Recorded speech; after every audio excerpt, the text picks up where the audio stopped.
hypertrophy, strength, speed, endurance, mobility, the ability to rapidly coordinate. So when it comes to training the muscles that are responsible for that rapid extension, specifically we're looking at the triceps, the pecs, and the delts.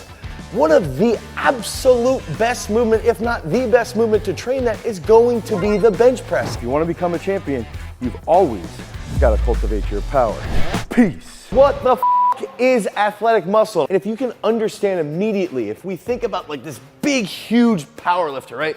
They sort of like move around like this, and then we can compare that to an elastic discus thrower, someone like Sam Mattis. You're gonna be able to see there's a little bit of a difference here in their muscle tone and how that muscle is actually operating. So we wanna train our muscle to fire at a high impulse rate and focus on that neurological output. The muscle needs to be lengthened consistently, so training through full range of motions on a regular basis to make sure we got a nice lengthened muscle tone that can end up being recruited as effectively as possible.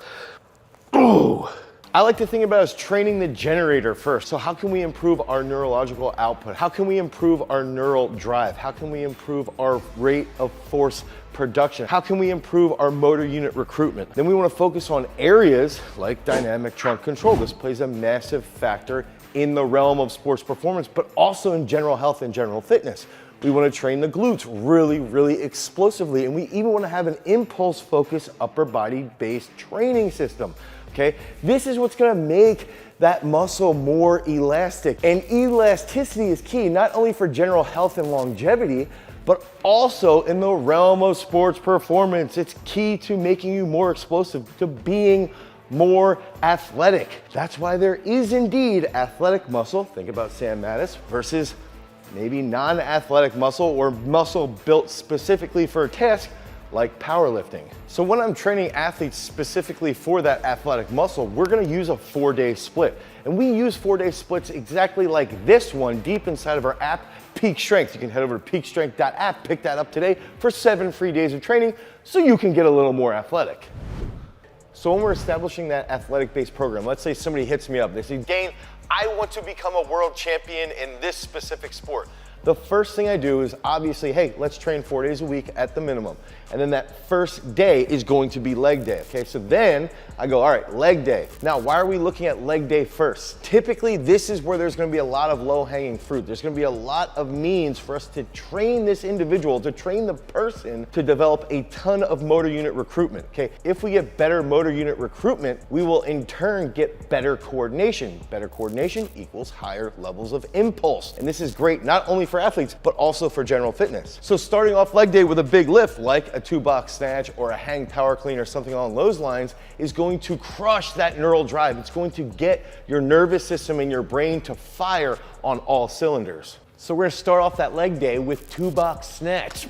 Boom! And one of the reasons why I love 2-box snatch is because it forces the athlete to think cerebrally while applying a large amount of force. Recently, what we've done with someone like Eric Favors, who's one of the best shot putters in the entire world, is try to get him to hit 140 kilos, 145 kilos for multiple different sets. So 5 singles, 4 doubles. Okay, and what this does is it creates a large amount of coordination and a large amount of logical thought process while applying a ton of force. This transfers really, really well to the athletic realm. So that next big lift is gonna be a front squat. Obviously, I don't have a ton of weight on, but don't judge me. One of the main reasons why I love front squats, or even if we went heavy back squats, is that it's a great compound movement. You're training that trunk control at a very high intensity. So if you have 180 to 200 kilos, 220 kilos even. Recently, Sam Mattis hit 260 kilos for a triple on a back squat. What that does is it creates a ton of hypertrophic muscle mass through a large range of motion.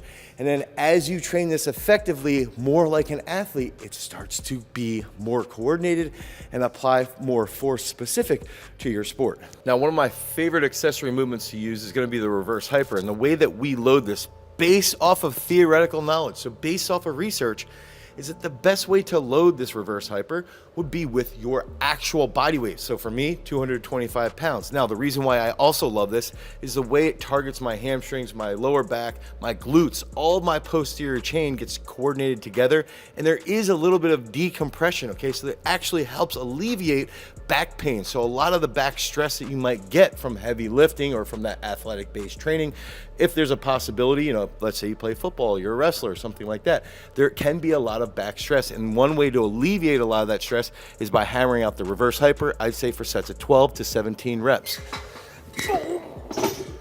I don't have my body weight on, don't judge me.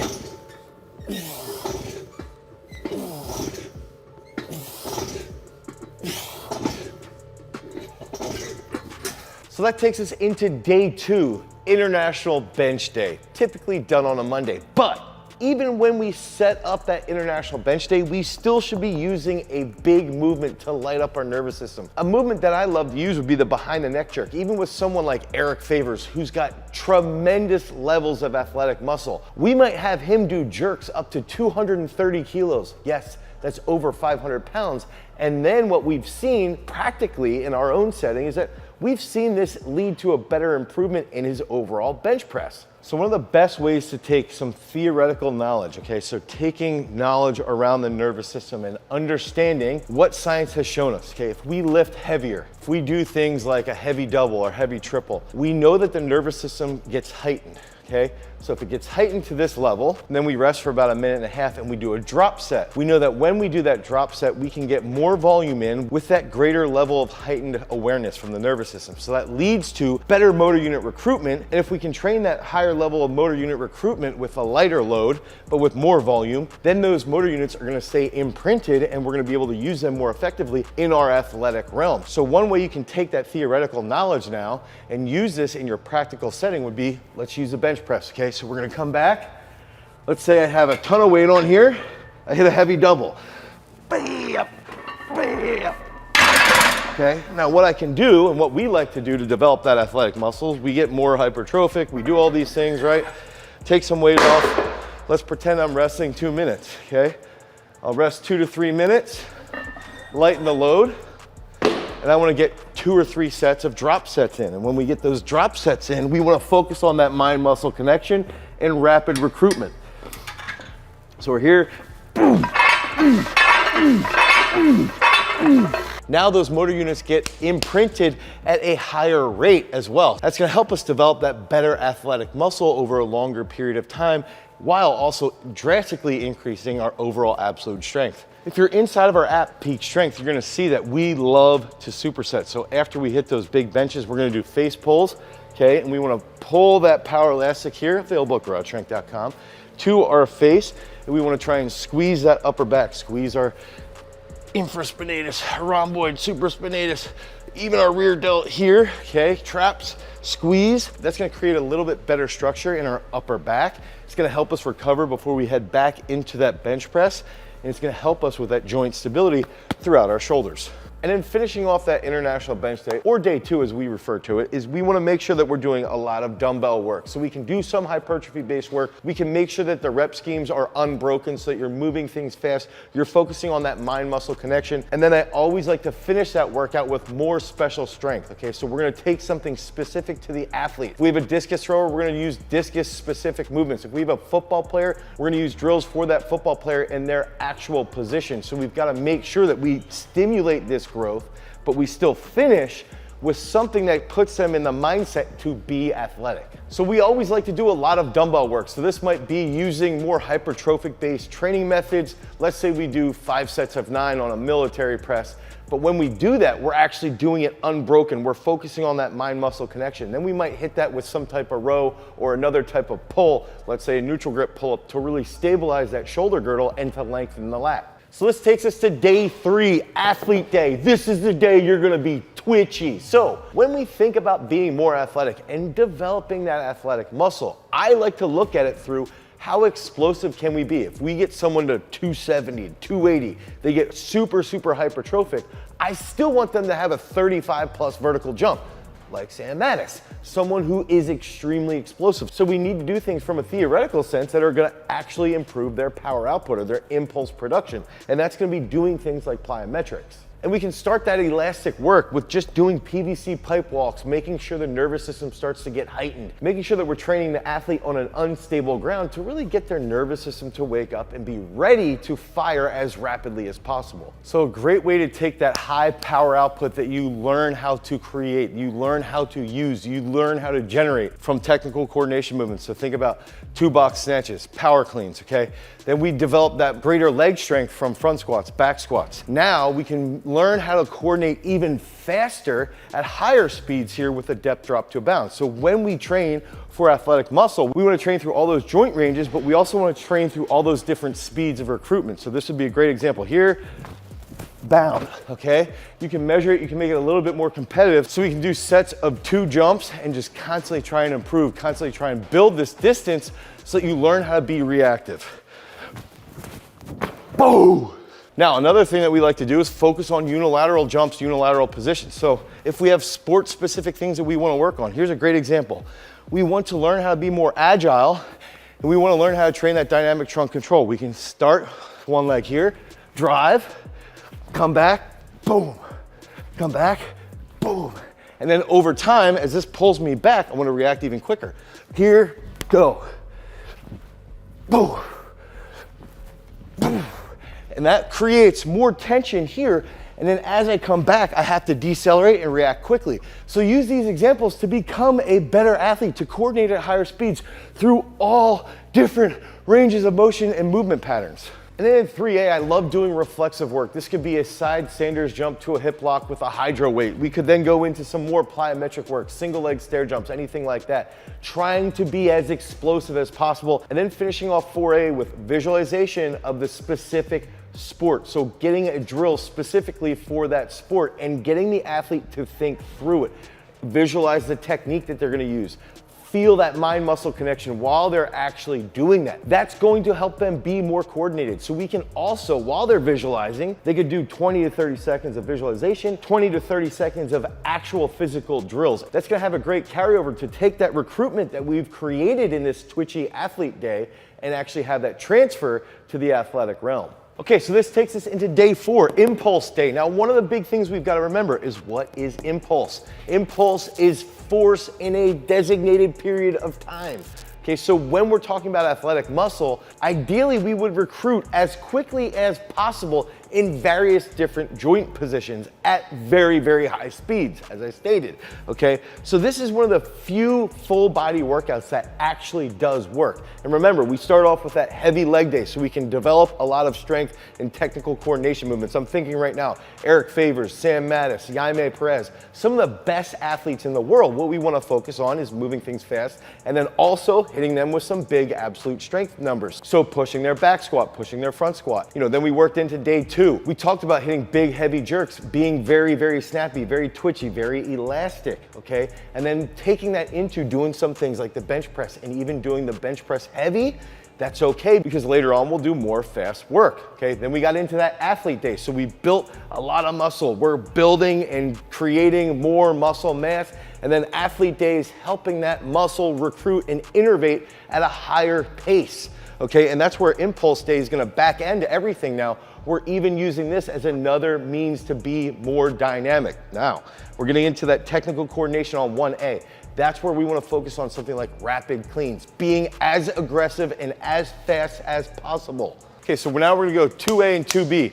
Impulse day, we want to focus on good trunk stability and rapid reaction. We're going to use our single leg pad, our garage strength single leg pad and single leg roller available at garagestrength.com. If you need something to help you improve that posterior chain, be more athletic, you should pick that up today, okay?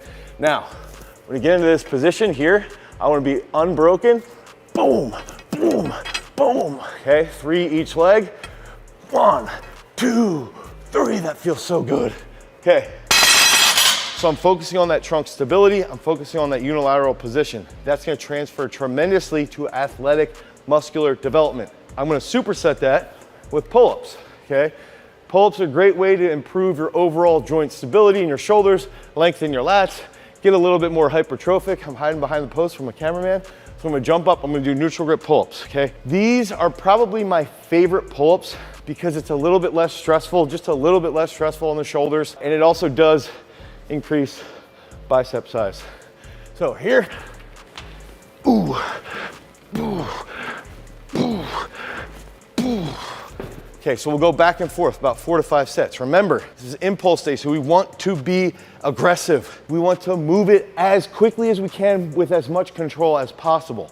Now, 3A is going to be unbroken dumbbell work. We get a lot of questions about this. Well, Dane, what's the theoretical side behind this? Theoretically, when we do unbroken stuff, okay, especially with dumbbells, we have to be more stable. We have to have greater co-contractions in our shoulder if we're doing presses, in our knee if we're doing single leg stuff. If we do it unbroken, then there's also more intent. The intent is to move weight fast and controlled, okay? That's where we see this athletic muscle really start to develop. I believe that's one of the big differences between having someone who is hypertrophic and reactive versus someone who is hypertrophic and can barely walk. Okay, so we'll demonstrate right here, and we can do something like this, okay? Boom, boom, boom, boom, bah. And if you're in something like combat sport, you could even go like this. Boom, boom, boom, boom, boom, boom. And you can get creative. You could do a dumbbell military press. You could do a dumbbell bench, anything like that. Train it fast, train it controlled, and learn how to develop that athletic muscle. Yes, athletic muscle. Somebody's triggered right now from athletic muscle conversation. And then that takes us into that dynamic trunk control. So that's gonna be trunk work, okay? So we wanna focus on something like past the plate, or even doing a hanging leg raise, or anything along those lines. Even to a point, if we're training wrestlers, dynamic trunk control work could be climbing a rope while we're actually holding a dumbbell in our feet. And then finishing off that impulse day with reflexive work. So again, using the hydro weight, getting to hip lock positions, moving through various different drills at high speeds, or doing special strength work. So finding a specific weakness in somebody's game, okay? If they're a field hockey player and their trunk rotation is very, very weak, we might do specific exercises with a power elastic to then train that specific strength. So that's where we were gonna play around with this on that impulse day. So it's important to train athleticism, strength, hypertrophy. All these things are great, especially if you want to improve your overall health. Think about this. So one of the main reasons why I think we should always train as an athlete is that we want to be limber. Okay, we wanna have good mobility. We wanna have good joint structure. That goes along with improving lean muscle mass. If we have more lean muscle mass, we're going to be healthier for a longer period of time. And we need to focus on neural drive, okay? If we're training athletes specifically, what I like to focus on is what specific neural drive are we trying to train? Okay, do we need more absolute strength? Do we need less absolute strength? Do we need more reflexive work? Do we need more plyometric work? These are all thoughts that go through my head as we're developing these world-class athletes. We've got to identify what is athletic muscle, what does it look like, okay? And I think oftentimes if you can think about someone like Rob Gronkowski, okay, Jordan Burroughs, Tia Claire Toomey. These are individuals that have that athletic muscle, okay? Their muscle bellies are a bit longer, they're definitely defined, they have great range of motion through different ranges, and they carry very specific qualities, okay? So first, now, after we identify that, we need to go into what don't we want? We don't want someone who's going to be, you know, think about Thor. Think about Eddie Hall at the peak of his career. He was built to be the best strongman in the entire world. His body as a strongman doesn't really carry over well to the athletic realm. Not that strongmen aren't athletes, they are 100% athletes, but carrying over to a broader spectrum of sport is not what we want to see with specific strongmen. Now, if we think about even more, we don't want to look like, let's say, Jay Cutler at the peak of his career, Ronnie Coleman at the peak of his career. These were big, huge, hulking men that were great athletes, phenomenal athletes, but the athletic muscle wouldn't really carry over to, say, football, basketball, wrestling, baseball. We want the body, we want the athletic muscle that carries over to multiple different sports, transfers very, very well, okay? And that's where, you know, think about Tia Claire Toomey. She's a world-class CrossFitter, the best CrossFitter in the world. And the women's side, she's also won the Commonwealth Games in Olympic weightlifting. So she has very good transfer of training and very good transfer of athletic muscle. So to identify all this, we have to then look at what do we need? What's the size, okay? Do we need hypertrophy, and how are we gonna get hypertrophy? Is it gonna be myofibrillar or sarcoplasmic? And when we first started this YouTube journey, we actually did a deep dive into sarcoplasmic and myofibrillar hypertrophy. Those videos have a ton of information, but they're just horribly presented by myself. No, God! But if we look at that aspect of what's the size, what are the ranges that we want to look for, and how much strength and power do we get from our muscles, okay? So that's that first big step then, is like, all right, we want someone who is leaner, okay, because it transfers really well if they have more lean muscle mass. That's not necessarily specific to actual training, it's more so related to their nutrition. But then that next step, ranges of motion. We want to have athletes that can get through full ranges of motion. So if you think about Rob Gronkowski, he can produce a ton of force here as a blocking tight end, shed the defender, get out into the space because he's fast, catch the ball with good coordination, and get upfield. Jordan Burroughs, another great example. One of the best wrestlers of all time, very similar. He can be extremely explosive from a very deep position, but he can also engage with very high levels of absolute strength through various ranges. Same with Tia. She can, back squat 340 plus pounds with that absolute strength. And she can also clean, 120 kilos, which is 260 pounds, 264 pounds. So she has tremendous speed, and she also has tremendous range of motion and tremendous maximal strength. So that's what we're really gonna start to look for now, is how do we get there? How do we build that athletic muscle that can coordinate quickly, that can display a large amount of absolute strength, and can also recruit that absolute strength at a very high rate to have a large amount of speed in a situation that is unloaded. Think about Jordan Burroughs hitting in the blast double, Rob Gronkowski catching and getting upfield. Okay, so now we're gonna give you 5 keys that you can take from this video and apply directly to your training so you can increase your athletic muscle. And the first step, if we wanna be one of the best in the world, if we wanna be the best version of ourselves, right? We wanna be our own version of Tia, our own version of Jordan Burroughs, our own version of Rob Gronkowski. We need to start with, how are we recovering, okay?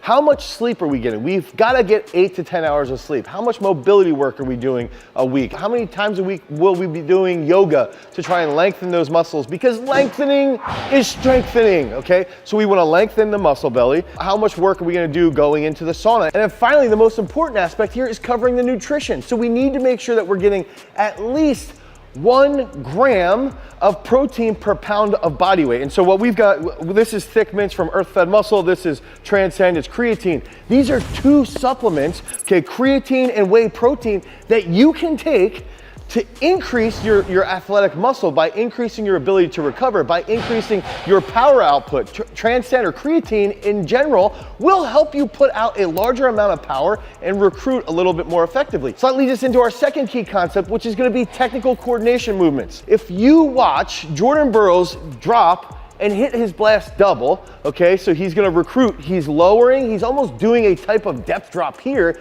and then he's taking his shot. That involves technical coordination, okay? Same thing with Gronk, same with Tia. All of these athletes use technical coordination. Those movements, snatch, power snatch, full snatch, high hang snatch, low hang snatch, these are types of technical coordination movements. High hang clean, low hang clean, 1 box clean, 1 box power clean, 2 box power clean, 2 box full clean. Behind the neck jerks, movements that are rapid, but you can use a large amount of weight because they transfer really well to various sports, okay? So if you learn how to move heavy weight fast with a technical mindset, that's gonna increase your athletic muscle, okay? And then you do that along with the nutritional aspect. Then that takes us into absolute strength work or maximal base strength work. So back squats, single leg squats, bench press, pull-ups through full range of motion, dumbbell bench, dumbbell incline bench, dips, sled pulls. All of these movements are absolute strength exercises that lead to developing more technical coordination and increase the ceiling for your technical coordination. And if your nutrition is lined up effectively, with enough protein, with creatine, with good sleep, now that's gonna continue to help develop that athletic muscle. And we also have to understand here too, is that when we're talking about absolute strength, it's gonna increase our myofibrillar hypertrophy. And that's gonna lead to greater power output, okay? That's a really big key concept here. If we look at someone like Tia, who she's just jacked, she does have some sarcoplasmic hypertrophy that has occurred, but because she lifts heavier weights consistently, because she does heavy cleans and heavy snatches, her myofibrillar hypertrophy is higher, so she can continue to put out more and more power output. And that leads us into our 4th key concept, which is gonna be use plyometric based training. The cool part behind social media is you can see what a lot of these athletes are doing. You can see box jumps, hurdle hops, single leg bounds, double leg bounds, random, chaos coordination movements. These are all ways that you can increase your athletic muscle, and plyometric series can enhance that. And we have coined the term chaos coordination. So if you're in an open skilled sport like Gronk, like Jordan Burroughs, you're in wrestling, you're in football, you're in lacrosse, you're in soccer, these are open skilled sports. You need plyometrics to train your body to use specific skills to coordinate under chaos. Think about Barry Sanders sprinting through a hole. He sees a linebacker. His body has to react before his brain can consciously tell him to cut. But he's trained the technique and the skills and co-contractions so that he can decelerate and cut rapidly. That's the same thing that Gronk has done, that Jordan Burroughs has done, that Claire Toomey has done. And these are all through using different series of plyometric-based training. And then finally, that's gonna lead to the last key concept here, is that you have to use isolation movements, okay? It's okay to achieve sarcoplasmic hypertrophy, which is what most bodybuilders, when we talked about Jay Cutler, when we talked about Ronnie Coleman, they use sarcoplasmic hypertrophy, okay? It's okay to use isolation movements to achieve sarcoplasmic hypertrophy because we might see a structural leak. We might see a diminishment in structural integrity, and by isolating those movements or those joints, we can enhance that weak point of the chain.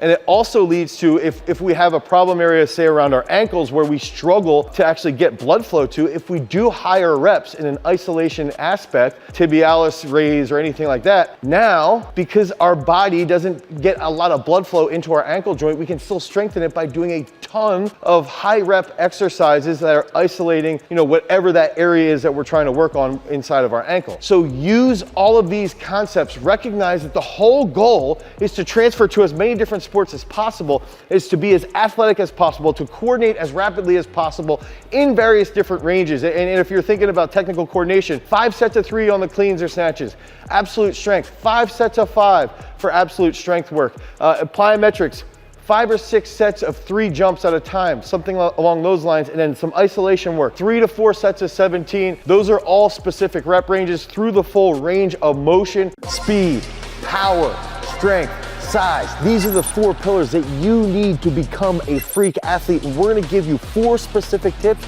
to improve all these pillars. So that first exercise is going to be banded squat jumps. If I'm going here, okay, I'm gonna get set, I'm gonna drop, boom, boom, boom, boom. If we wanna get more explosive, typically we would recommend doing a snatch, doing a clean, something along those lines.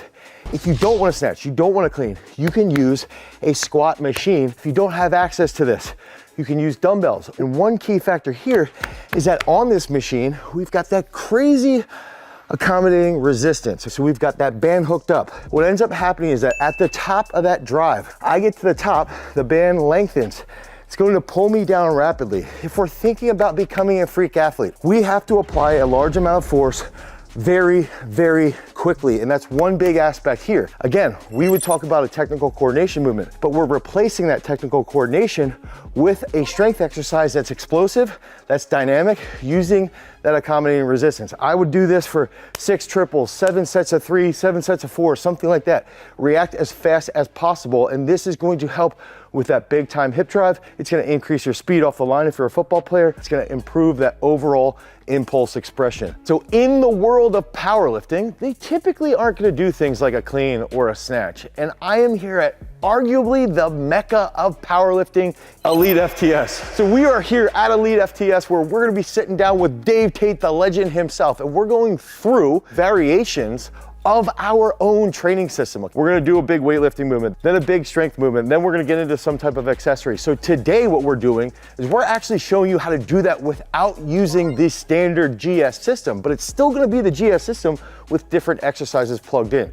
And it's all going to be based off of powerlifting, based off of accommodating resistance, based off of everything in this absolutely fantastic gym at Elite FTS. Okay, so we've got to develop crazy amounts of absolute strength. That means being as freaking strong as possible. If we're looking at anything here at Elite FTS using accommodating resistance, the first thing that pops into my mind is a safety squat bar.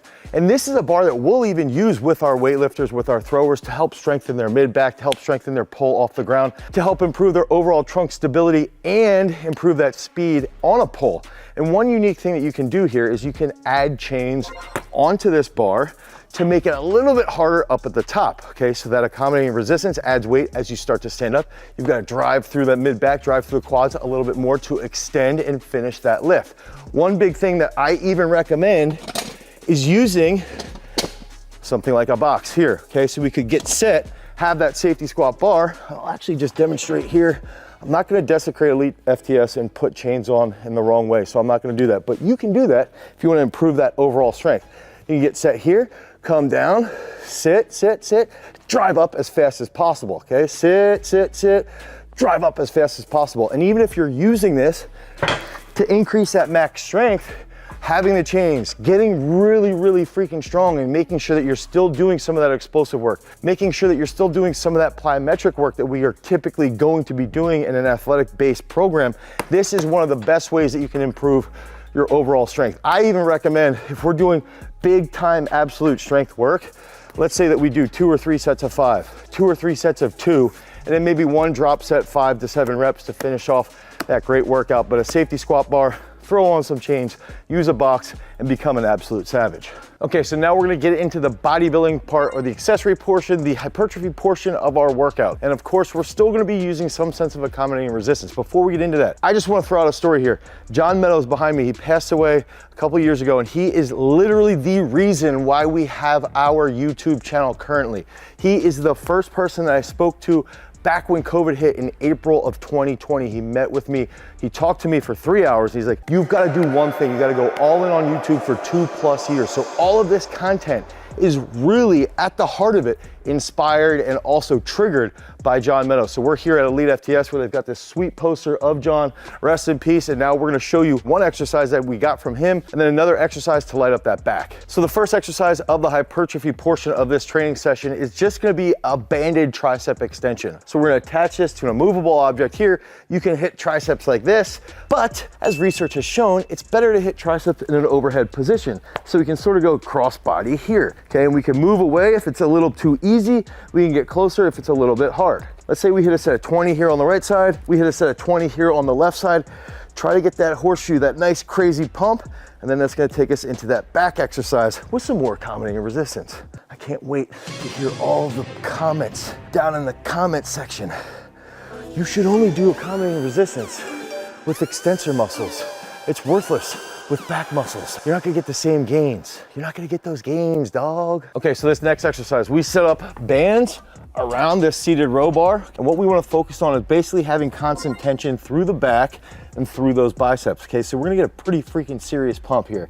And if we're thinking about developing somebody like a wrestler or even an offensive lineman, somebody who's gonna hold quite a bit, using movements that are gonna trigger your biceps and your lats with some type of accommodating resistance is gonna force you to get a little bit more tension in here as you get closer. So even think about a running back trying to hold on to that football and prevent themselves from potentially fumbling. If they have really, really good tension nice and tight here, that's where we're gonna see this functional carryover from the accommodating resistance, okay? So we can get set here, come back. Oh my God, that's so heavy. I wanna squeeze right there.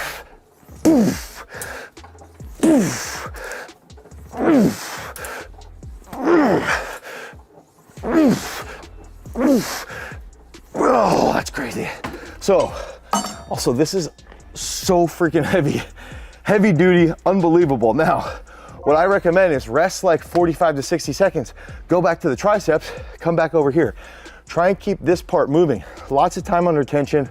Make sure you're doing really, really high rep sets. Again, if I'm training a wrestler, I would hit this for like 3 to 4 sets of 17 reps, get right back into those triceps. Now, I'm gonna give you one bonus exercise, one really, really sweet bonus exercise that I discovered just meandering through this unbelievable gym. Okay, it's happening. The bonus exercise. We've got to think about one exercise or one lift or one piece of equipment that people hate. They absolutely hate it. And actually, a couple of years back, we made an entire video on this type of apparatus. Now, I'm gonna show you something that's going to be dynamic and very, very explosive. And that's going to be an elite FTS version of the Smith machine, banded up with that accommodating resistance. So I'm here, and I like to use this if I've got discus throwers, shot putters, boxing even. We can get set like this. Nice and rapid, and that freaking band pulling it down really, really lit up my pecs. That's going to be one way that we can do it. I'm gonna try and throw it, but I'm slightly concerned that it's gonna come down really, really fast. So we'll see how that goes. Maybe I shouldn't do this. I have enough fake teeth. Here, boom, boom, boom, boom, boom. And one thing that I was just thinking about is that if we do this with that speed, when you're coming down, you're really, really loading up your muscles. You're starting to lengthen it like crazy.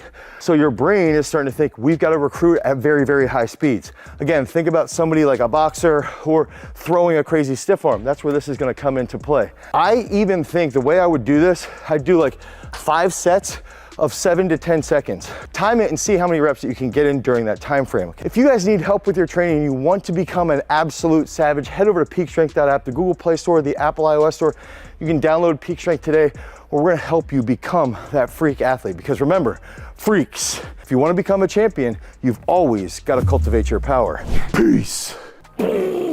So there's no stopping at the top, there's no stopping at the bottom.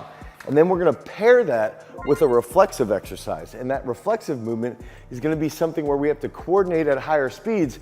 It's fun to do, and it's gonna help transform our body over that 8-week time frame. So this reflexive movement is a real challenge, one, to your abs, but also to your stability and your balance. Remember, we did those sets of 4 to 5 reps over on the unbroken back squat. That's gonna help improve our absolute strength. We can rest about 30 to 60 seconds and get into this reflexive movement. So we're gonna come down, okay, here, come up, ooh, and really focus on controlling that upper back and stability through our hips here, and make sure our trunk is staying nice and stable as we rotate. Boom. Now, we wanna hit this ideally to both sides, okay? So we can go a set of 4 to 5 over on the unbroken back squat, come over here, 3 to 6 reps, controlled and squeeze on each side. One more. This can help your body become a little bit more coordinated, a little bit more athletic. You're doing multiple planes through this exercise, and we can rest about 90 to 120 seconds. And these are 2 movements that you can use to progress over the next 4 to 8 weeks to increase your strength and make your muscle a little bit more coordinated and in turn, more athletic. Freaks, if you want to be successful with building that athletic muscle, you have to be considerate of your overall nutrition. In past videos, we've sung the praises of creatine for building that lean muscle mass, for building that overall health. And we know that it's one of the most studied supplements on the market, and that's exactly why we've partnered with today's video sponsor, Create.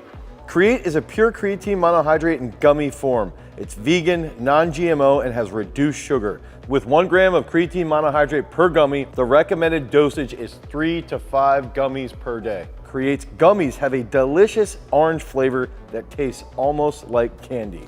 And legit, the first time I had Create gummies, I ended up eating 3 times the servings because it tastes so freaking good.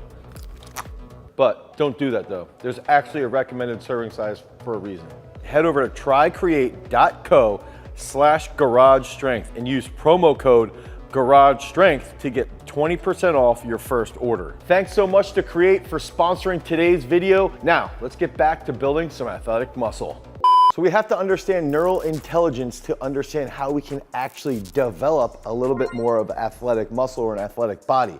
And neural intelligence is going to show us how we can coordinate, how we can do different aspects, different movements. That usually is shown through kinesthetic awareness. It's just a really fancy way of saying that somebody's a freak and they can do backflips or they can jump properly. We want to improve our neural intelligence through our training. That's where the Lulu split is going to come into play. And that means we're going to train 4 days a week for 8 weeks, doing a lower body training session, an upper body training session, a lower body training session, and then an upper body training session. 4 sessions in 1 week over 8 specific weeks. And the breakdown would look like Part one of that workout would have a technical coordination movement. So that could be a snatch, a power snatch, a dumbbell snatch, even a trap bar jump, a power clean, a jerk, a dumbbell PA press, anything along those lines. Part two would have some type of absolute strength movement. And in that absolute strength exercise, we might have a pairing with a reflexive movement like the GS contrast method, or we'll have some type of core movement. So that could be a back squat with an ab roller, or a bench press supersetted with a pull-up, or even that back squat supersetted with the single leg banded rotation. So that would be part two of the workout. Then part three will have some type of accessory movement or plyometric, okay? So that accessory might look like a Nordic curl, maybe even a lat pull down, a one arm row, some type of dips or push-ups, or even if we're talking about legs, maybe walking lunges.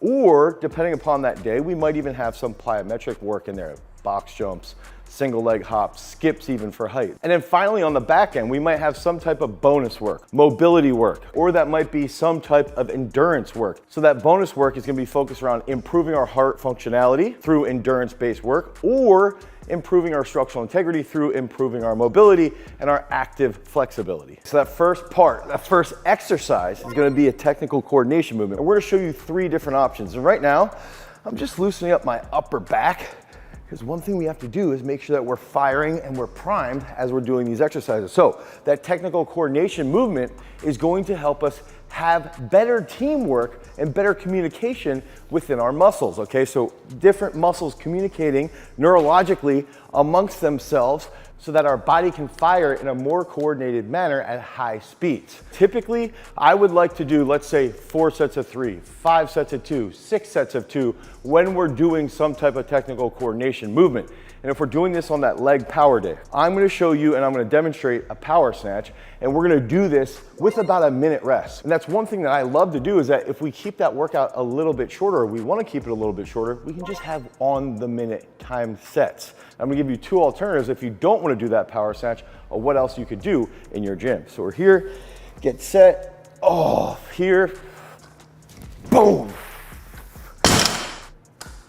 boom.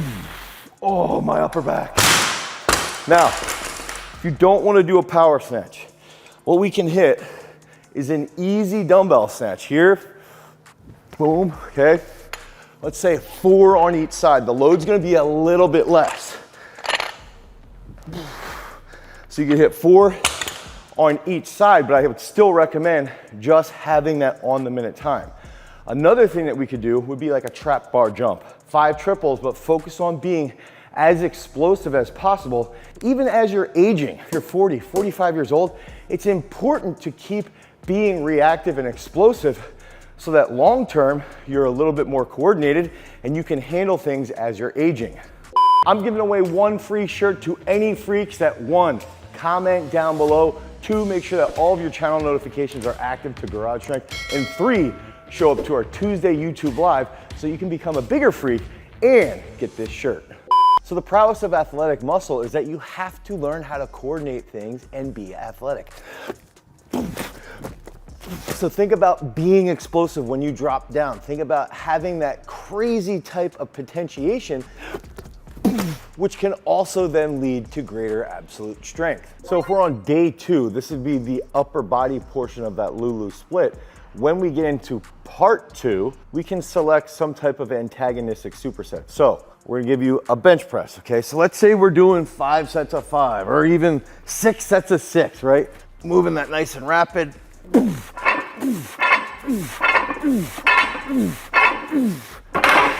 Then we're gonna rest about 60 seconds. And this is something that we do inside of our at peak strength. Some of the most important aspects around training is that you need to get a lot of work done in a short period of time to optimize the way your muscles are communicating. And so that's where this next exercise will come into play, is that if we do a superset, we hit that big bench, let's say we rest 60 seconds, we can come over and hit pull-ups for another set of 5 to 6. And maybe this is weighted, maybe it's not. It depends on where we're at in our periodization. And again, that's one of the best aspects around peak strength, is that you can actually select your peak date, which then in turn is gonna help optimize your overall programming depending upon where you're at with your timing.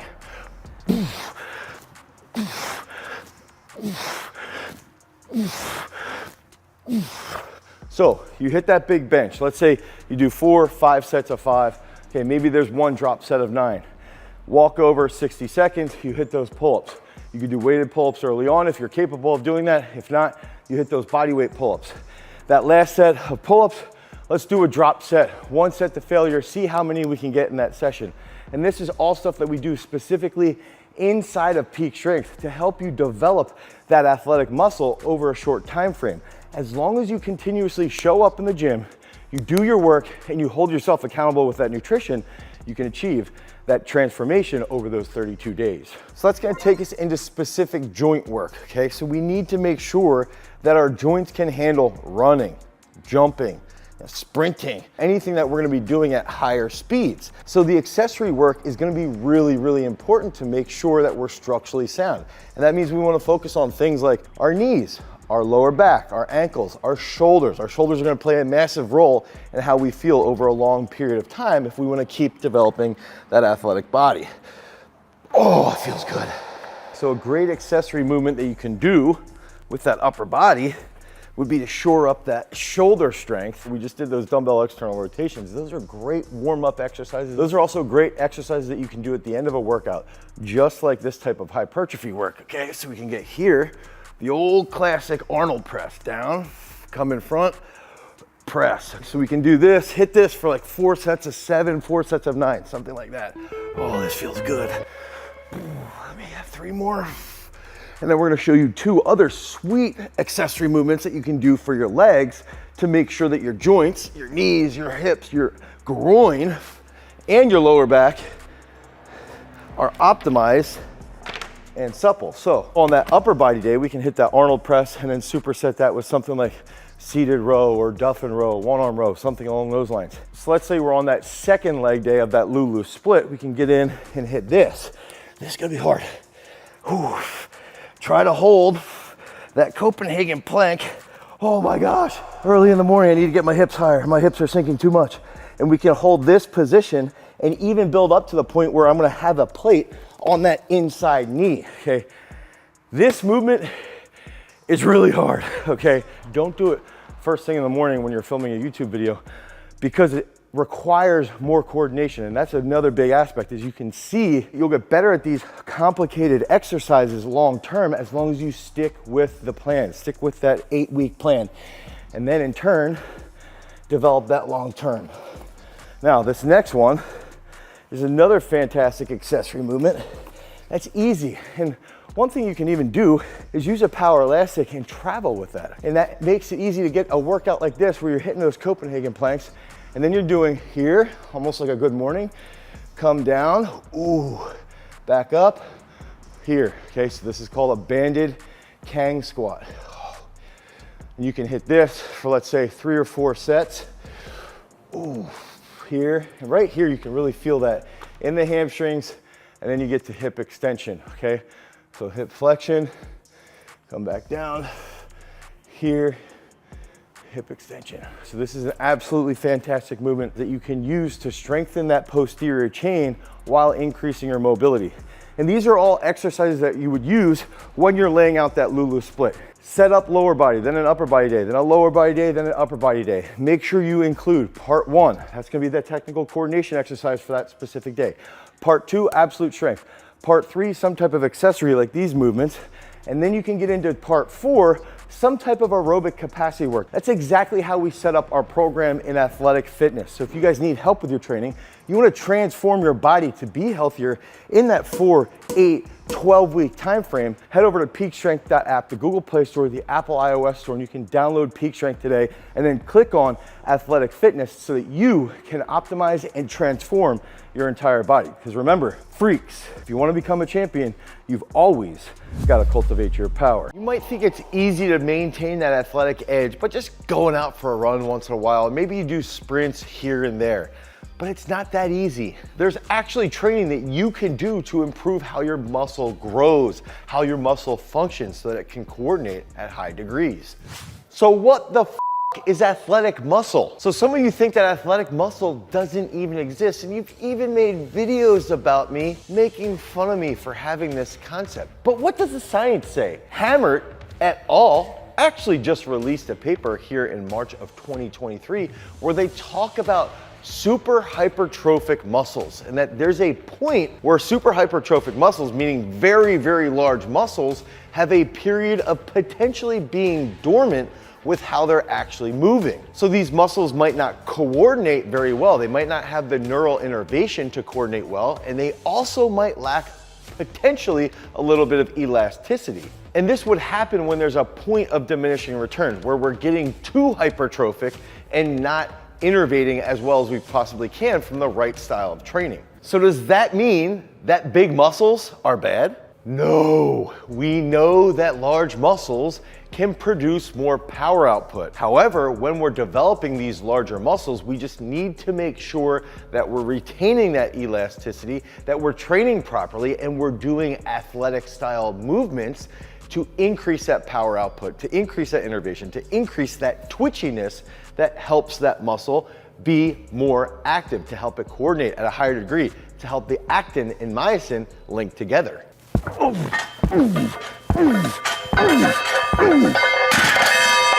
Again, large muscles are good. They can produce more power. It is just as important to train the muscle in an athletic manner. And that's gonna take us to those 5 key aspects that you can use to make sure that you're more athletic. Plyometrics are going to be the golden ticket.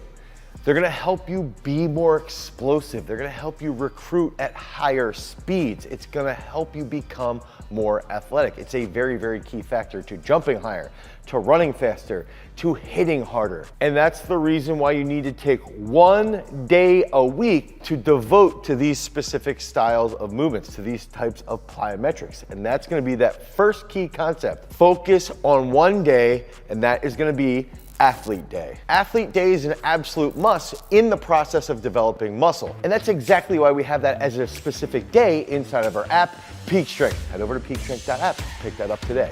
So Athlete Day is gonna have unilateral specific movements. It could be reflexive or plyometric. Something like this, where you're doing a skater squat with that heel unsupported, moving forward. Here, boom, come back, down, boom. Athlete Day should also have bilateral jumps like hurdle hops. Learn how to jump faster. And then you should also incorporate some type of jump series. That might be a hide and jump series. So it's here, boom, boom, boom. Okay, and you wanna do both sides. So when we're training on this Athlete Day, the first aspect is to just understand what types of movements we're gonna use to improve that neural speed. So quick recap, use Athlete Day to improve that athletic muscle. You wanna have unilateral plyometrics, we wanna have bilateral plyometrics, we wanna have jump series, we wanna use reflexive movements like that skater squat to a box, get creative, and then that's gonna take us into the next key concept, that second key that we're gonna use to become more athletic. So the next key concept is using technical coordination movements like a power snatch, a power clean, a behind the neck jerk, a 2-box clean to get everything moving. What we're gonna see is that when we use technical coordination movements, we learn how to accelerate a bar really, really quickly, but then we also learn how to fold and compress very rapidly in that catch. So DJ is gonna demonstrate with his glutes, with his really strong explosive back, his hamstrings, his hips, everything's gonna recruit at a very high speed. Go DJ. So he's gonna catch really well in that compressed position, but he's learning how to use those big muscles that he has at a very high speed. And that is how technical coordination exercises are gonna help you become more athletic. But what if we just want to use body weight? Let's talk about impulse and what impulse can do for firing that nervous system, for getting you to react quickly, and ultimately develop athletic muscle so that we have this crazy information superhighway going through these big swole guns to help you dominate your opponents and also be healthier. Impulse expression is extremely important, but we've also got to be able to recover to the best of our ability. That's why I recommend all of my athletes at Garage Strength using liver to optimize their overall performance, but it does taste pretty freaking chalky and a little bit gross. So let's get back to talking about impulse. Impulse is gonna be the movements or the exercises that get your body moving at crazy, crazy speeds. Okay, and when we're talking about impulse, the first aspect of impulse is gonna be blast impulse. Blast impulse is gonna be happening under a second, okay? It's that period of when we're running really, really quickly down a track. It might look something like this. Here, drop, boom, boom, boom, boom. In real life, impulse might even be used if we're trying to save your kid from running out into the street. It's really about getting moving as quickly as possible. But when we're doing things like this, we also need to make sure that we're getting the right amount of vitamins and minerals. Despite the taste, liver is loaded with vitamin K, vitamin A, B vitamins, CoQ10, and all of these things can drastically improve your immune system. And fortunately, today's video sponsor, North American Herb & Spice, has put together their brand new product, Purely Liver, which makes it really easy to stomach that crazy flavor and to actually improve that overall recovery. Now, let's get back to some blast impulse training. In sports, blast impulse is gonna be coming out of the blocks as quickly as possible, throwing your hands on that opponent to try and get them off guard, or just to knock them out. Or even if we're trying to implement a large amount of force in a very, very, very short period of time, let's say if we're trying to throw a discus or a shot put for distance. So theoretically, this athlete day workout is now started with that technical coordination exercise, 2-box power clean. Getting into a seated box jump, that's gonna be 2A, and you can do that for 5 sets of 3. And then 2B would be those depth drops into those mini hurdle hops, okay? So that would be 2B, let's say you do that for 5 sets, 1 time through that entire jump series. So those are those first 3 exercises on athlete day, but we also need to make sure we're recovering as well as we possibly can. To make sure that that recovery is on point, click the link down in the bio, head over to North American Herb & Spice, and at checkout, use the code GARAGESTRENGTH for 15% off your first order of these sweet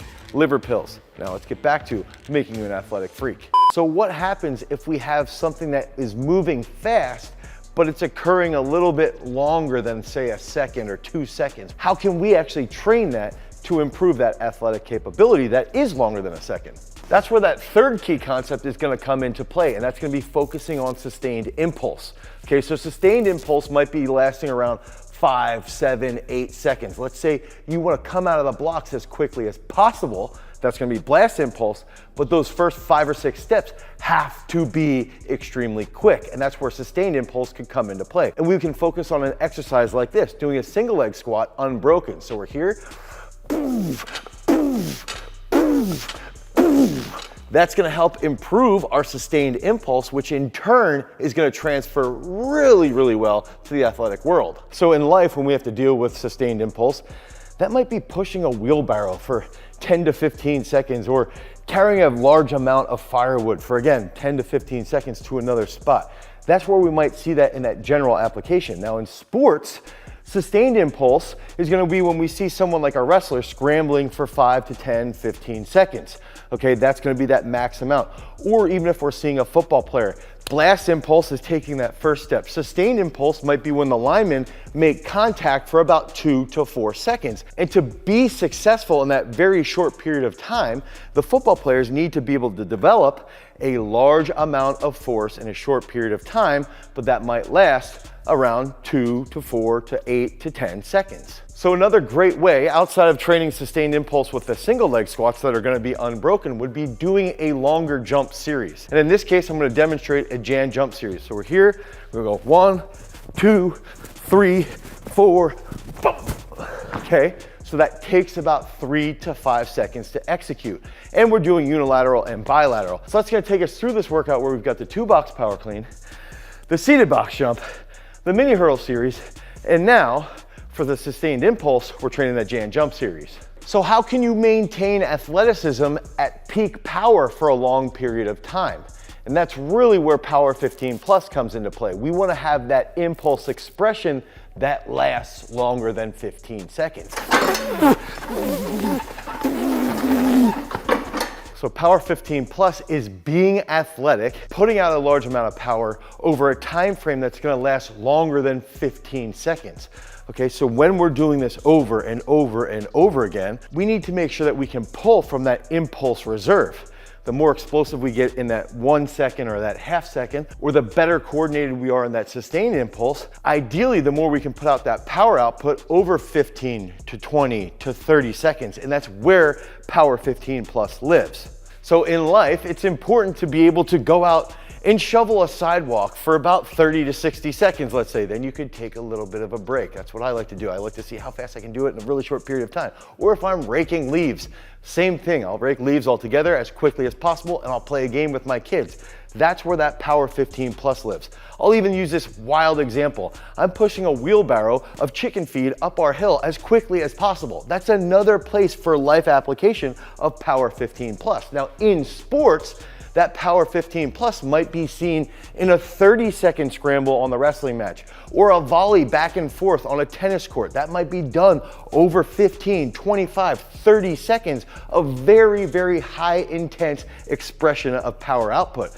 And we need to be able to train in this realm so that we can execute our technical skills at that very high speeds over a longer duration. So 1A is gonna be 2-box power clean, and we're gonna do that for 5 doubles, okay? That's the technical coordination exercise, 5 doubles. Then we get into the blast impulse training, seated box jumps, 5 doubles, and we're gonna superset that with those mini hurdle hops. That mini hurdle hop series we'll do over 5 sets. So we go back and forth for 5 sets. Then we're gonna get into the Jan jump series. And if you don't wanna do the Jan jump series, you can do those unbroken single leg squats, but make sure you're doing them about 50 to 60%, very light and unbroken. Okay, the Jan jump series, you can do over 5, 6, 7 sets, focusing on quick reaction. And then finally, that Power 15 Plus, that's gonna be focusing on the sled push. Again, let's say we do 4 to 5 sets of 15 to 20 seconds of a rapid push.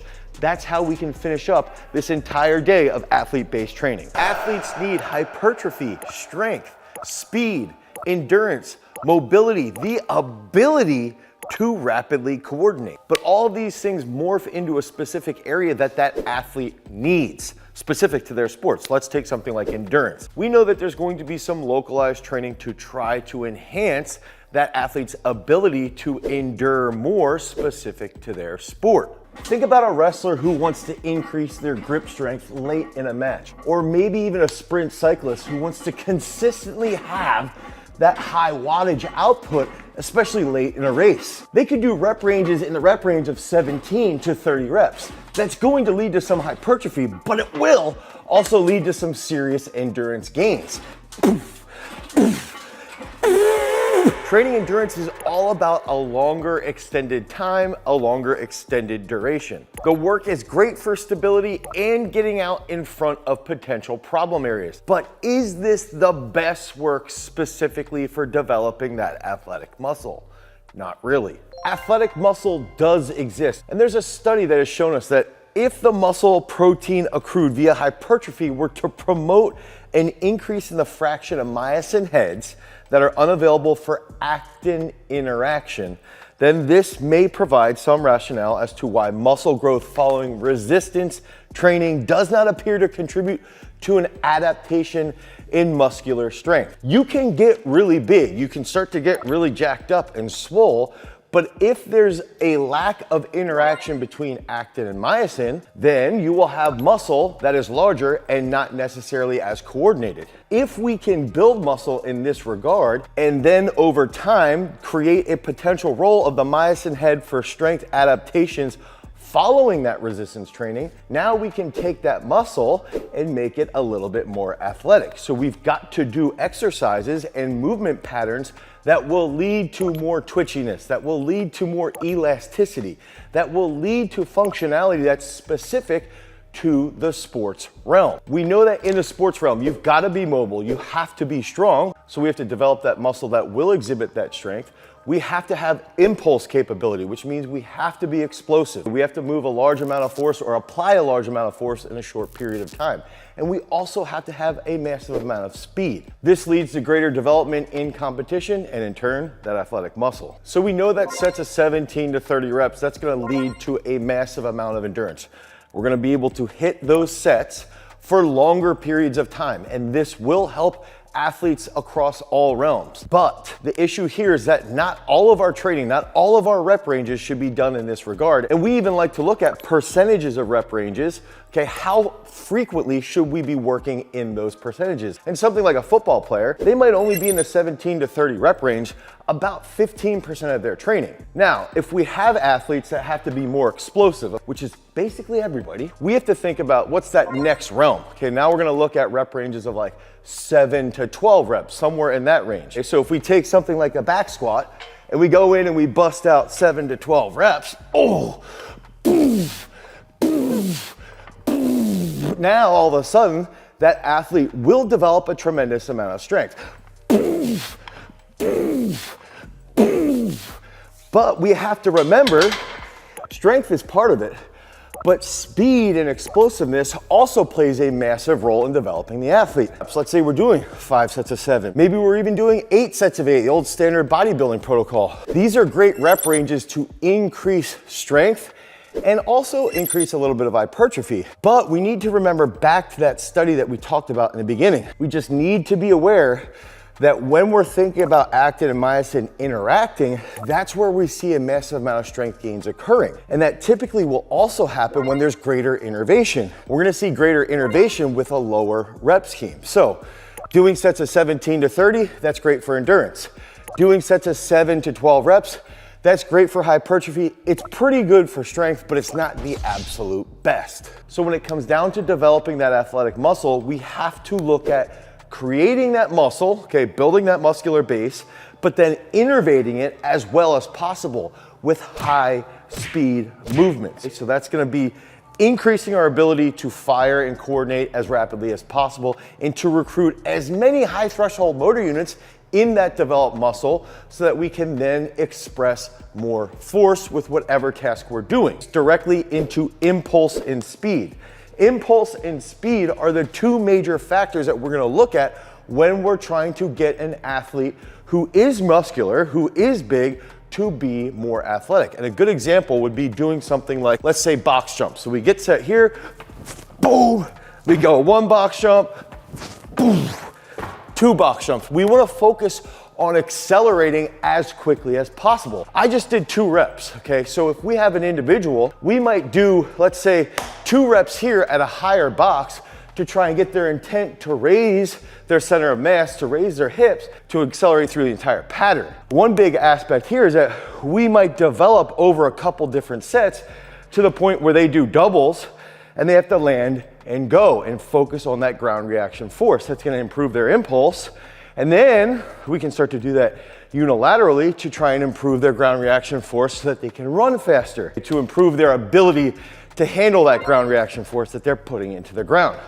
So the main concept here is using 2 to 5 reps to increase innervation and that rate of coordination. So for the 2 to 5 rep range, we're gonna look at improving explosiveness, which is what we term impulse, okay? So we wanna focus on expressing a large amount of force in a short period of time. We can also use those 2 to 5 rep ranges to increase maximal strength or speed. So that's some of the big factors here, is that we can get really dynamic, we can get really strong, and we can get really fast by using that 2 to 5 rep range. So we could come in and pretend theoretically that there's 170 kilos or maybe even more, 220 kilos on the bar.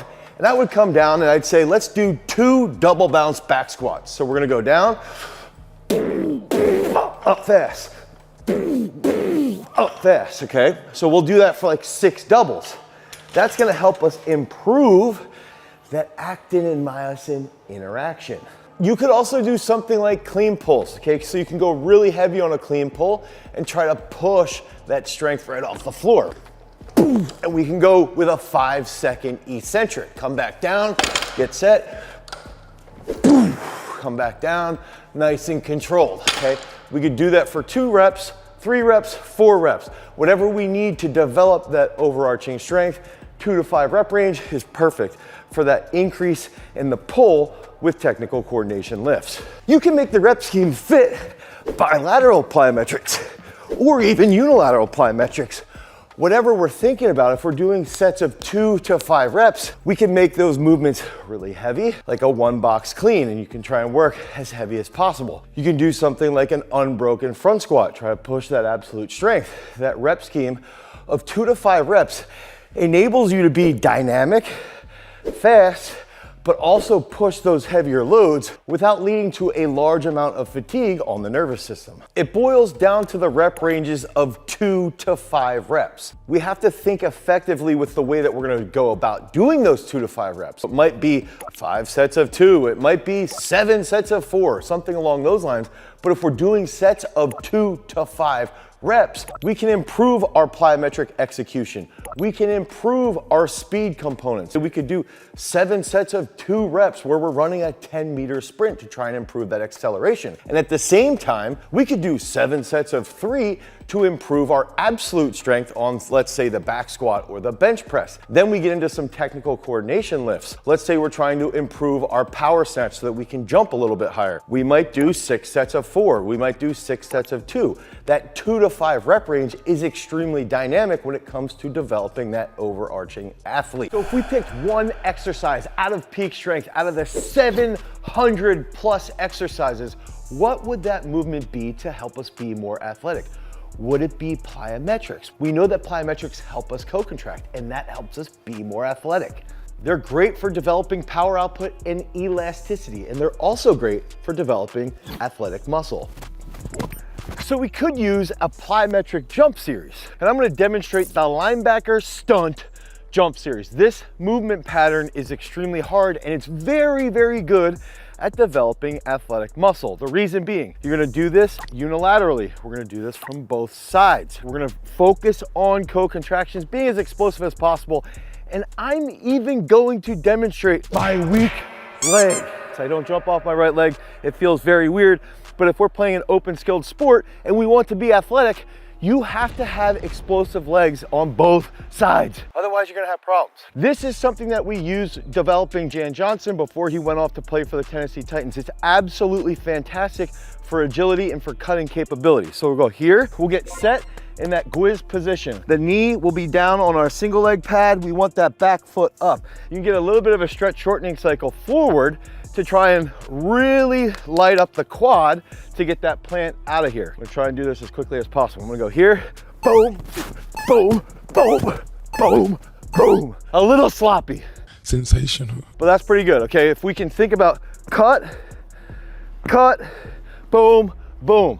You could use that linebacker stunt jump series for 4 to 5 sets on each leg, but it's not the one exercise that's gonna help you build that athletic muscle. So athletic muscle is key for helping you be stronger and more explosive. And I love to use that term elasticity. The reason being is that we know that with athletic muscle, you have to be coordinating at very high rates. You have to be able to recruit high threshold motor units. We have to be able to improve that elasticity through co-contractions so that we can react as quickly as possible through crazy exercises. And that takes us into one key aspect.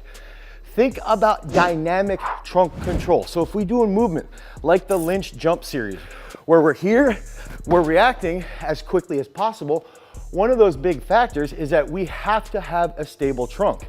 If we have a stable trunk and we have nice hip co-contractions here, that's gonna help us produce more force to get out of those cuts. That's what athletic muscle is all about. It's taking that muscle that you have and making it more coordinated, making it more athletic, and helping it move together synergistically so that you can accomplish complex movements. And you can train your dynamic trunk control by picking up one of our free program templates down in the description. So if the one exercise to develop athletic muscle is not a plyometric movement, might it be an absolute strength exercise?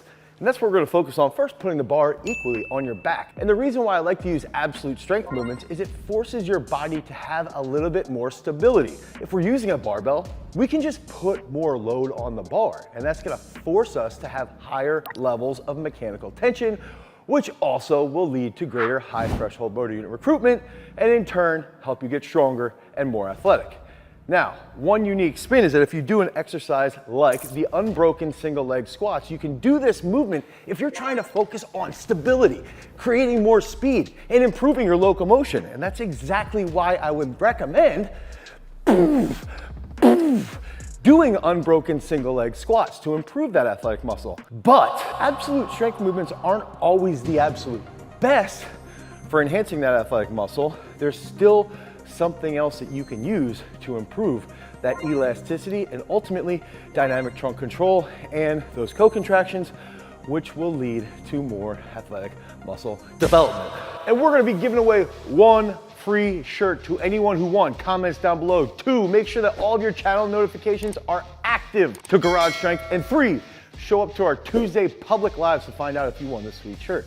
Now, let's get athletic. So if we know a plyometric movement isn't the best for athletic muscle, it's still really good. And we know absolute strength movements aren't the best for athletic muscle, what else could there be? Well, maybe sometimes what you can do is use the Garage Strength contrast method, and that brings us to some unique exercises. So I like to use specific contrast methods that are gonna incorporate absolute strength movements that are very unique, along with a reflexive exercise, which we're about to show you. Now, one big aspect, I have never filmed this movement on YouTube, and I learned this directly from Ferris Khan, the world-class, world-renowned speed and plyometric coach. He was special. So one thing he did is he completely changed how I felt about this specific exercise. So if we took a movement like this is going to be a split stance trap bar deadlift. We want to get set with a lot of our weight on that front foot, ideally like 75 to 80%. Okay, so we're going to get set here, set that back.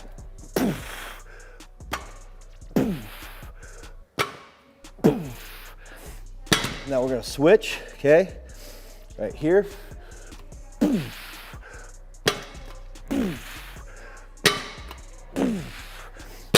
And what makes that unique is that this is an exercise that sometimes when athletes will do a unilateral movement like the single leg squat or like this trap bar split stance, you can actually execute a higher speed movement within about 45 to 60 seconds at a better rate. So we would pair this, and I would go with a reflexive movement like a single leg RDL, where we drop a dumbbell, we absorb that energy and get into that hip lock position. That hip lock position helps that co-contraction that also links into that trunk control. So we're gonna be here, boom, boom. Nice and stable overhead. Here, boom, boom.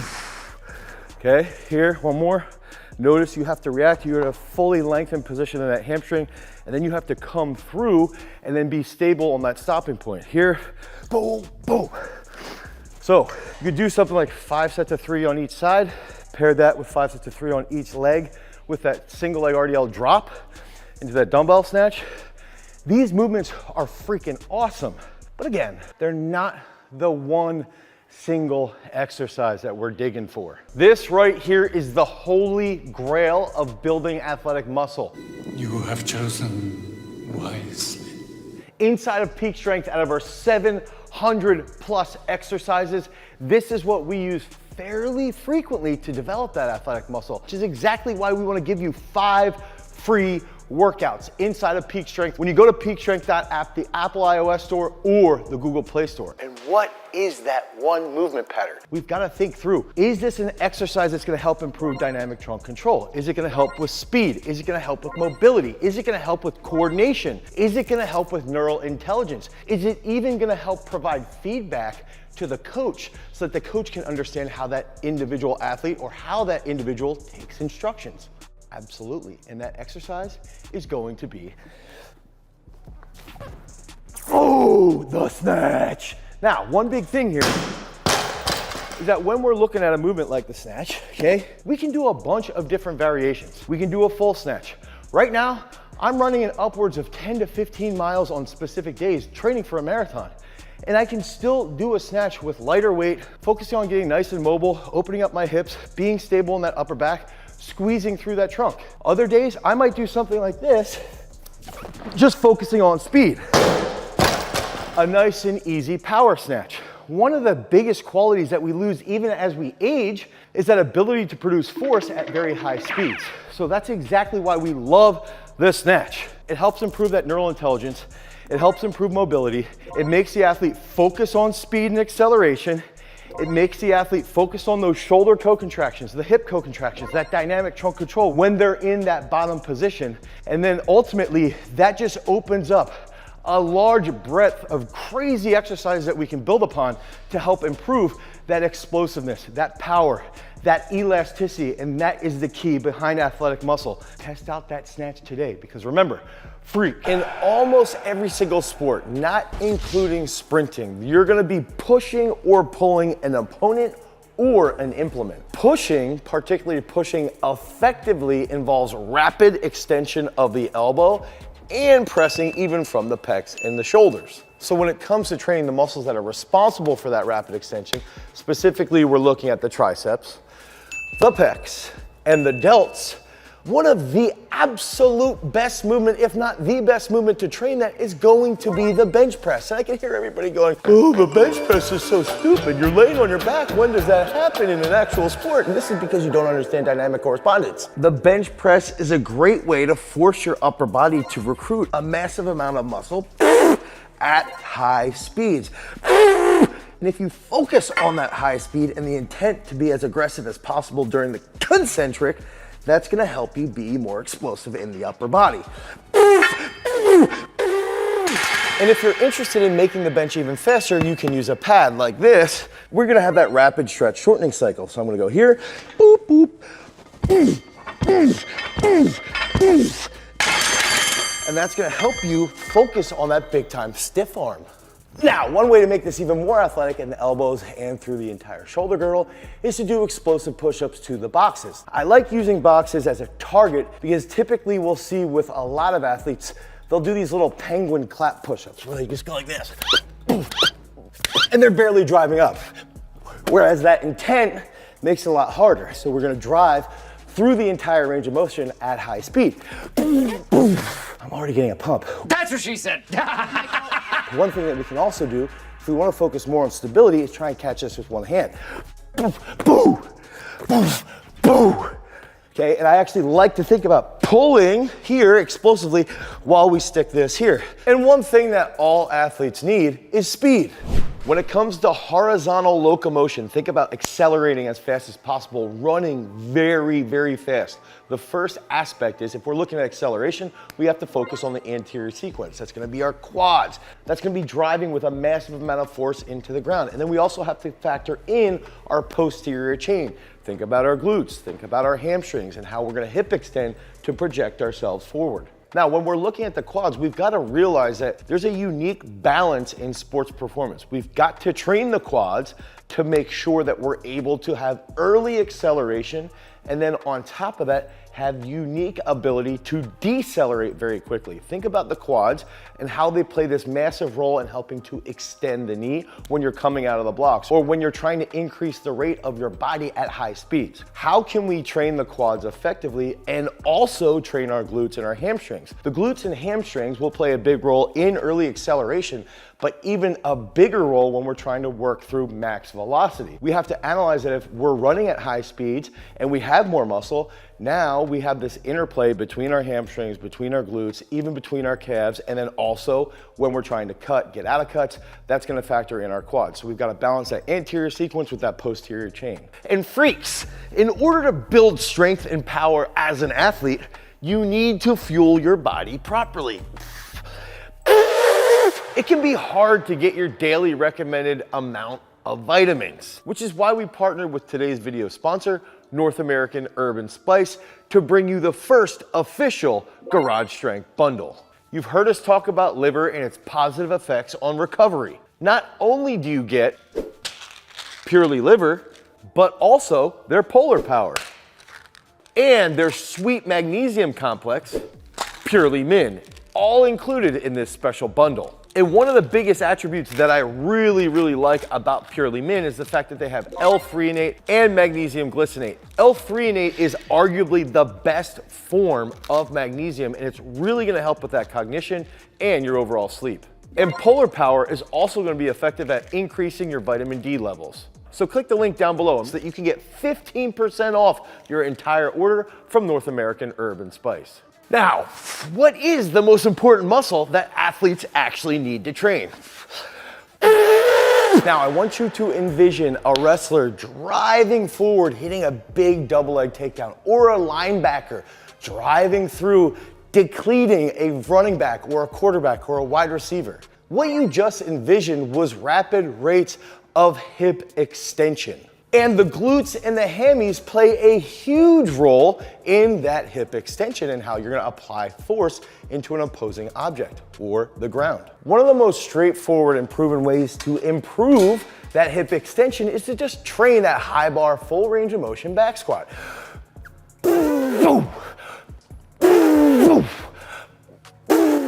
Now, another way that we can train that shelf booty for that athletic physique is to do something like a single leg squat. So we want to get that position, front foot forward, 1, 2, 3, target the glutes, target the hamstrings, and that's going to help strengthen the glutes and ultimately lead to better hip extension.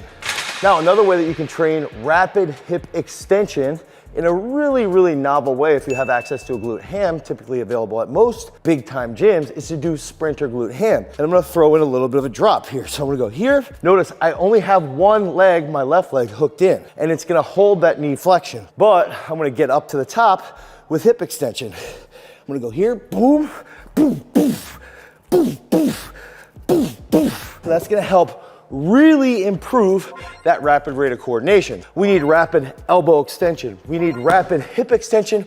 And ultimately, we need a lot of speed. But I can hear people already saying, Dane, why aren't you talking about the lats with shoulder stability? And you know what? You're right. If we think about pulling. Earlier in the video, I talked about how every single sport outside of sprinting at high speed is going to involve some type of pushing or pulling with an opponent. And that's why it's important that we train specific muscles that will involve pushing and pulling. And that's gonna help us lead to greater stability and ultimately greater performance in specific sports. And that's gonna take us into the next exercise that uses this concept where we're actually training the lats. And we refer to this as Donkey Kong climbs. So one of the cool parts around doing Donkey Kongs is that you have to coordinate with that dynamic trunk and work that grip the whole way up. Now, it's also pretty dangerous, so just be careful if you're doing something like that. Now, the other big factor that I like with rope climbs, you can usually use a fatter rope, and we've got a 2-inch rope here, which most of you guys are probably used to. When you have that fatter rope, it's going to be better for sports performance. You can ascend the rope like so. Fire, fire, fire, fire, wow. I got dry skin. That was a terrible climb, and I'm embarrassed by how bad that was. Another way that you can train that shoulder stability is with a more common exercise, like a dumbbell external rotation. And typically I like to recommend going through that slow eccentric and move that up as fast as possible. You can do this like 3 sets of 7, 4 sets of 7 on each side, but focus on 1, 2, 3, 4, then rotate back up. But what if we want the least amount of exercises to train our muscles as an athlete? What if we only have one exercise to choose to help us be that freak? We want to figure out how can we increase that range of motion. If we're trying to build that athletic physique and lead to greater posterior chain strength and size, we can get creative. And that's where this next movement comes in, a snatch grip deadlift. And I'm gonna provide a couple different variations. So notice just by going wider with my grip, I'm already increasing that range of motion. And I wanna think about my chest coming up right off the floor. Boom. Boom. Now, one unique thing that you can do, I'm gonna tighten this up, that I really like, is that you can get on a podium or you can just put a plate here. And now we're gonna end up increasing our range of motion even further.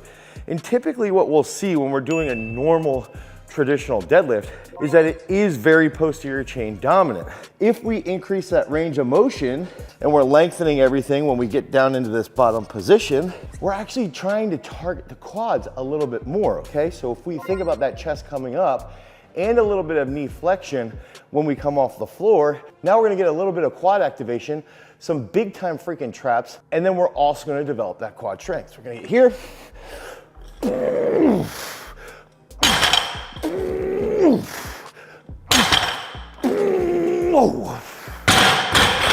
I like doing snatch grip deadlifts. Look, you can go like 4 sets of 3 to 5. Do 1 drop set. You're gonna get a little bit lightheaded like I am currently at this very moment. I like to use the podium for those drop sets so that you have that increased range of motion. which in turn leads to those monster ham hocks. But why train for an athletic physique anyway? To develop an athletic physique, we do need to also develop that athletic muscle. So how does this happen? So this happens when you are hypertrophic, right? If you have that great looking physique, you're gonna maintain more muscular hypertrophy. And typically what we think about bodybuilders, okay, rightfully so, and what ends up happening, especially if you have, a parent that walks in here and they have their kid training and they say, I want him to get more ripped, I want him to get more jacked, but I don't want him to be a bodybuilder. I don't want to move like a bodybuilder.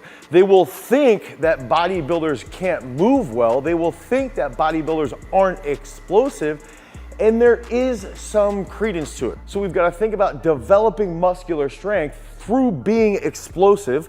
We can be doing things that improve our mobility through that full range of motion. We can also increase our elasticity by learning how to utilize a stretch shortening cycle and to move heavy weight fast. So typically what we're gonna see is 1, it's gonna focus on exercise selection, 2, full range of motion, 3, we're gonna try and target specific movement patterns, okay, that will lead to greater mechanical tension while moving through that entire strength curve. Being a better athlete is about expressing impulse at a high level. We want to apply a large amount of force in a short period of time. So to become an athlete that has that athletic physique and that is actually an improved athlete, what do we have to do? We have to train to become more athletic. Now, a hallmark of an athletic physique is being explosive. So what can we do to make sure that we're explosive? And that's where this next movement pattern comes into play. And when we talk about this, you really don't need the obstacles that we're gonna show you. You can actually do this with just your body weight out on a park or a sidewalk or in your driveway. And this is going to involve plyometrics. So one thing that I like to do is set up some type of plyometric series. And in this case, I might start where I'm just warming up and I might just jump over this first hurdle. So can I clear this first hurdle? Let's check it out. Boom. So I'll come back and I'll do that again. And I want to think about accelerating as quickly as possible, being explosive, learning how to use my arms in conjunction with my nervous system and my legs. So I'm here, boom. Now, what I really like is having targets that are different sizes. So now I've got to think a little bit like, okay, how am I going to be projecting myself forward? And how am I going to be setting myself up for the proper counter movement so that when I get to the last one, I can also clear that hurdle. So we're gonna get through a series here. I'm gonna go through 1 big one, 2 small, 1 big. Boom, boom, boom, boom. So use plyometrics, I would say once or twice a week. It's really fun, it's gonna help you with that athletic physique, but what else can we do to be more explosive? So if we're gonna look at building that athletic physique for the upper body, we've got to use the exact same principles. We got to focus on being elastic, going through typically a full range of motion, being explosive. That's going to lead to greater strength. That's going to lead to some great muscular development. So this next exercise is going to be on the incline bench. It's not, again, just any incline bench. This is going to be a close grip incline. And I'm going to turn my hat to the sideways. Typically, my grip would be out here. So like 18 to 20 plus inches. Now I'm gonna move in and I'm gonna be about 12 to 14 inches, all right? So that's gonna greatly increase that range of motion, which is gonna lengthen the hell out of my tricep and my pecs. And what I wanna do is I can go through this full range of motion here, all right? Go nice and controlled, tap the chest, up fast.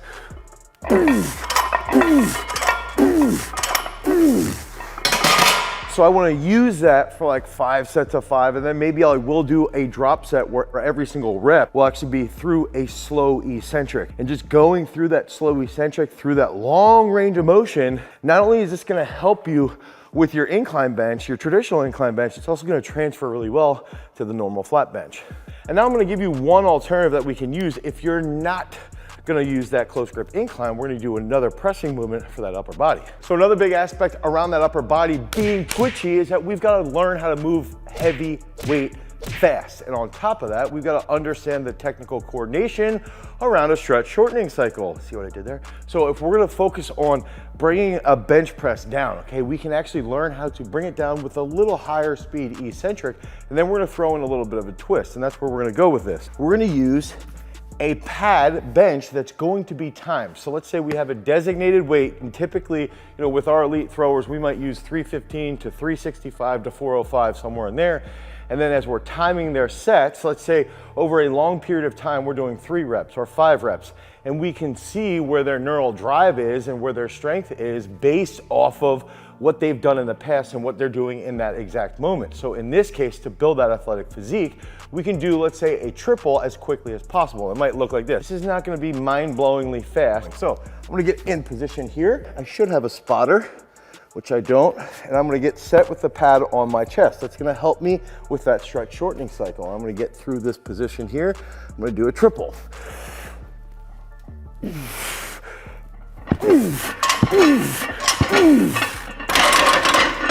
So we can go as quickly as possible, and that's gonna lead to greater force development, which in turn will help that athletic physique and lead to better performance if you're out on the field. So a really good alternative to that pad bench is going to be a double bounce push-up, and you can do this clapping or you can do this to boxes as targets. I oftentimes really like to have our athletes use boxes because their intent is just a little bit greater. So this would look like this, where I go down, okay, so I'm gonna get set, I go here, boom, boom, boom,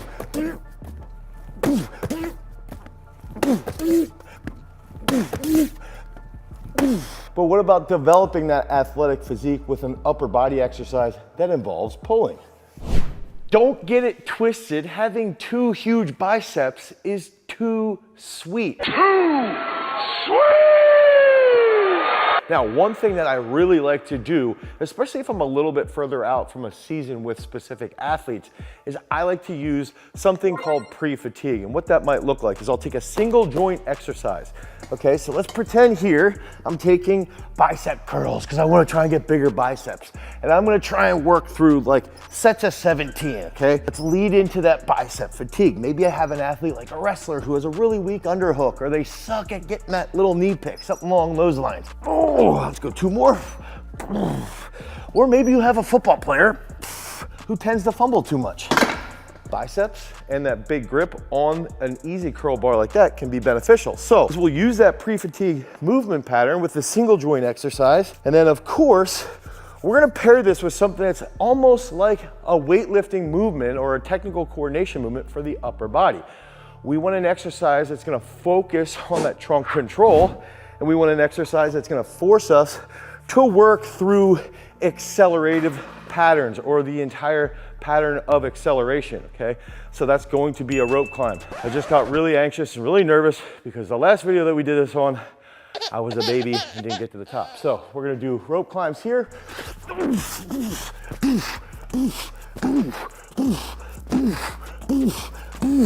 Oh, that was so much better. So you can go through that, hit that bicep curl. You can rest for about a minute, get into that rope climb, move that as quickly as possible and accelerate through that. That's gonna help with that more explosive upper body. Now, what else is gonna help us with being more explosive? I really like to use exercises that are gonna make you focus on speed on the concentric portion of the lift. So when it comes to that athletic physique, there are no exercises better than technical coordination movements. Think about a snatch, a clean, a jerk. These are all exercises that are gonna help you move at very high speeds. They're gonna transfer really well to sports, and they're also gonna make you freaking jacked, okay? You're gonna get really strong and in turn have a large amount of mechanical tension, which then leads to hypertrophy. But if you don't have access to weightlifting exercise or a weightlifting gym, what we can do is we can replace it with other movements that will suffice. And when we're talking about exercises that will suffice, what kind of GS video would it be without talking about this next movement? And that's going to be a single leg squat. But not any single leg squat. We're talking about a single leg squat that's gonna help you with acceleration. It's gonna build that nice, plumb, huge, juicy backside. And that's going to be a single leg squat with a forward lean. So what I wanna do is actually put the bar maybe a little bit lower. Yes, I said it, low bar, possibly a low bar. And that's gonna help us get into this lean and then come back up. So we want to lengthen that glute at the bottom. Boom, okay? Boom, one more. Boom, and you can really, really freaking feel that glute getting longer, getting that lengthened position, feeling that stretch, and then in turn, coming into that hip extension. So this is a great exercise that you can use to develop that athletic physique. To move athletically and to get shredded, you have to also sprint. That's right, you've got to do something at higher speeds. Just like those technical coordination movements, we can be moving our own body as quickly as possible. And one of the coolest parts about sprinting is that you really don't even need a gym to shred those pounds off of you and to get that lean looking physique. If you want to become a champion, you've always got to cultivate your power. Peace. Got to define what is stupid strong. And I think outside of seeing someone in the gym and they're just repping out 315 for dozens of reps, right? That's going to be stupid strong. I also think when you see a dude walking down the street and you've just got that eye test, we're like, that dude has no neck.